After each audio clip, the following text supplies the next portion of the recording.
All right, today we're diving into something pretty wild. We're unpacking a report on a book with a claim so big it literally questions the ground beneath our feet. And yeah, it challenges pretty much everything we know about modern science. So let's just jump right in. Okay, I want you to do something for me. Just for a second, forget everything you learned in science class, and just ask yourself, what if the Earth doesn't move? Like at all? What if it's not a spinning globe flying through space, but it's just stationary? That's the huge, mind-bending question at the heart of what we're looking at today. So where does this idea come from?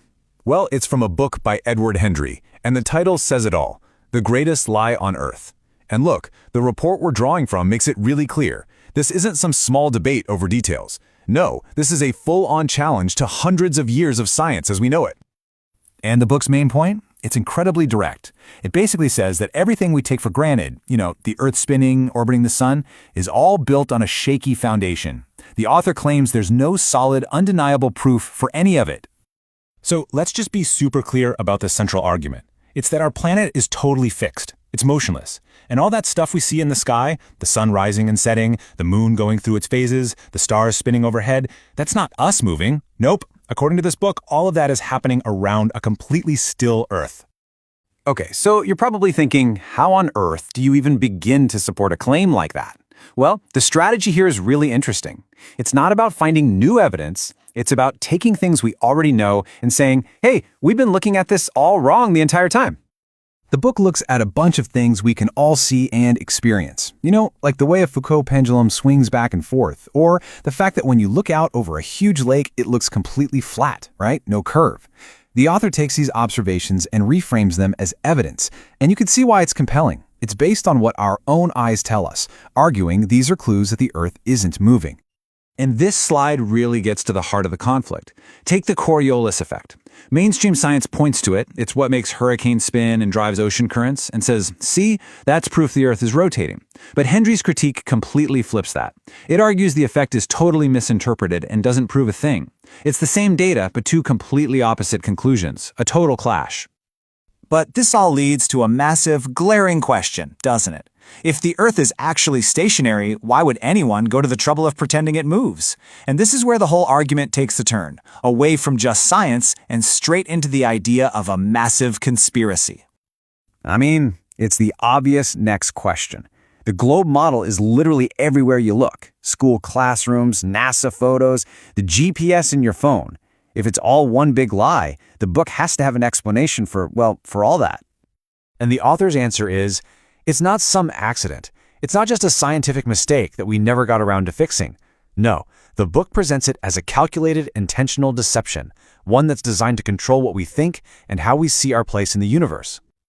So who's behind this supposed lie? Well, the book points fingers at the biggest institutions you can think of. First, the schools that teach it to us as kids. Then, the entire scientific community that says, yep, it's true. And finally, the governments and organizations that pour money into it. Okay, so that's the book's provocative claim in a nutshell. Now let's shift gears a bit. Let's zoom out and see how the report we're working from actually analyzes all this. It takes a much broader look at how science operates and, where an argument like this even fits into the picture. The report doesn't really see this book as just a competing scientific theory. Instead, it frames it as something else, the intersection of two really powerful ideas. On one hand, you've got this deep, deep skepticism of authority. And on the other, you have the belief in a massive, coordinated conspiracy. Now, to really get the mainstream scientific perspective, we need to talk about what scientific consensus actually means. And it's super important to know this isn't just a vote or a popularity contest among scientists. It's what happens when mountains of evidence, coming from all sorts of different fields, all start pointing to the exact same conclusion. And that's exactly how we got the consensus on a moving Earth. We're not talking about one single experiment. We're talking about centuries of work in physics, astronomy, geology, even GPS satellites and space travel, all of it independently confirming the same model. It's like a giant web where every strand of evidence from one field supports all the others, making the whole thing incredibly strong. Which brings us to the main takeaway from the report. The point isn't to say don't ask questions, not at all. The point is that you have to take any new claim, no matter how interesting or compelling it might seem on its own, and you have to weigh it against the enormous amount of evidence that's already there.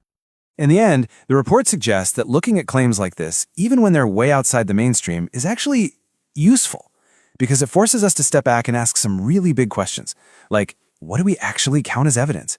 How do we really know the things we think we know? And where do we draw the line between a fact and a belief? And that really is the question at the heart of this whole thing, isn't it? Skepticism is vital. It's what drives science forward. But at what point does healthy skepticism become something else? When does it become a refusal to accept overwhelming evidence coming at you from every possible angle? That's the line we're all trying to find. Something to think about. Thanks for joining us.